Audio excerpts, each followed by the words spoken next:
I now give the floor to Ms. Rosemary DiCarlo. Madam President, the war in Ukraine is now in its third week. Fighting continues unabated. The Russian armed forces are pursuing their offensive operations and laying siege to several cities in the south, east, and north of the country. A large concentration of Russian forces is reportedly massed along several approaches to the capital, Kyiv.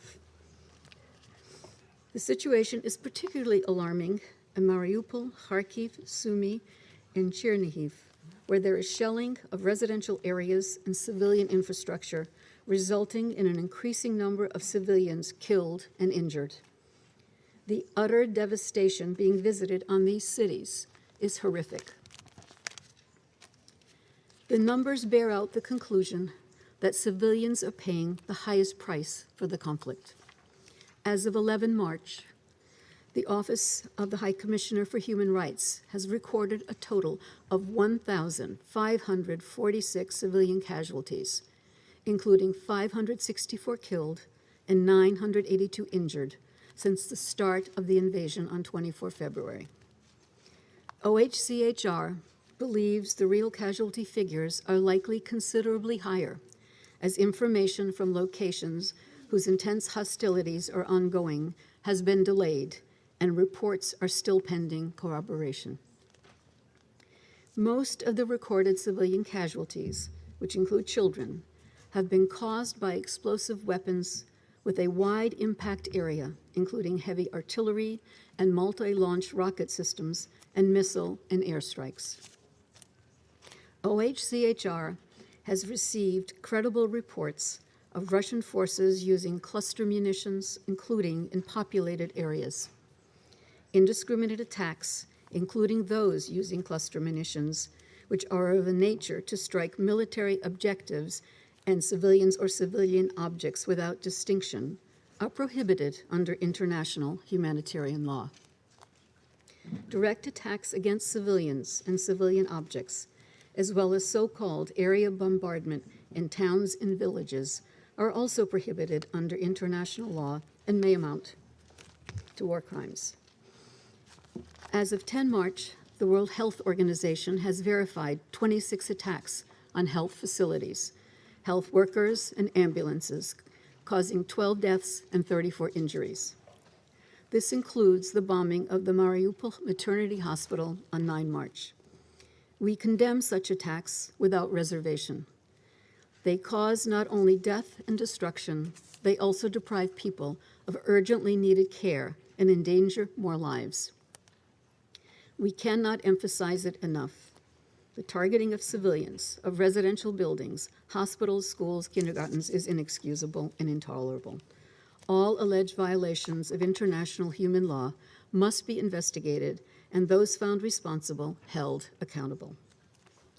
Madam President, millions of people in Ukraine need urgent assistance. This includes 2 million internally displaced people.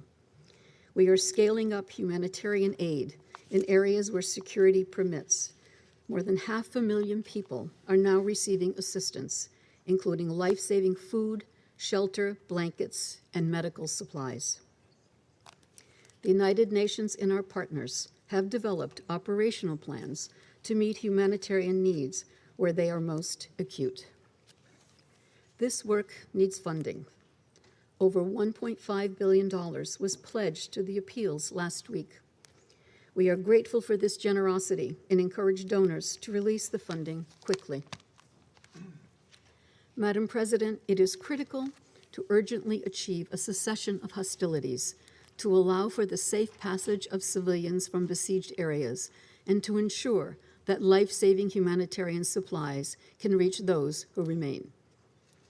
On 9 March, over 51,000 people were reportedly evacuated through 5 out of 6 agreed-upon safe passages. These safe passages must continue.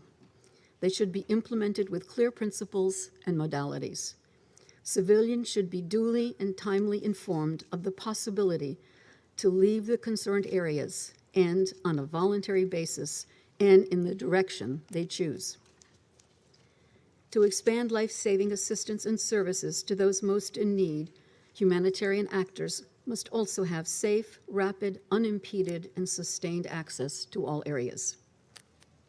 We commend the humanitarian actors on the ground who are staying and delivering in a highly volatile situation. Madam President, the number of refugees from Ukraine has reached 2.5 million people. These numbers continue increasing by the day. We also commend the countries that have kept their borders open to welcome and support refugees.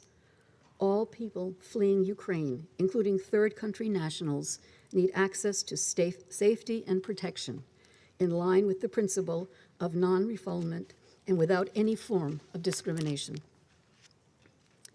Madam President, the need for negotiations to stop the war in Ukraine could not be more urgent. We note the 3 rounds of talks held thus far between Ukrainian and Russian delegations. We call for such efforts to intensify, including to further secure humanitarian and ceasefire arrangements as a matter of priority. We urge the sides to build on their contacts, such as the meeting yesterday between the foreign ministers of Ukraine and the Russian Federation in Antalya, Turkey. The logic of dialogue and diplomacy must prevail over the logic of war. The Secretary General is grateful to the many member states working in pursuit of a diplomatic solution to this dangerous conflict. He is in regular contact with regional and other leaders, and his good offices remain available. Madam President, let me affirm the U.S. commitment to Ukraine's sovereignty, independence, and territorial integrity within its internationally recognized borders. As the war grinds on, there's already much reflection about its implications beyond the tragedy it represents for Ukraine. We increasingly hear the use of terms such as turning point, defining moment, end of multilateralism. I believe this is not an exaggeration. Indeed, some consequences are already being felt economically and politically. Perhaps most alarming are the risks the violence poses to the global framework for peace and security. We must do everything we can to find a solution and put an end to this war. And we must do it now. Thank you, Madam President. أشكر السيدة دي كارلو. I thank Ms. DiCarlo for her briefing.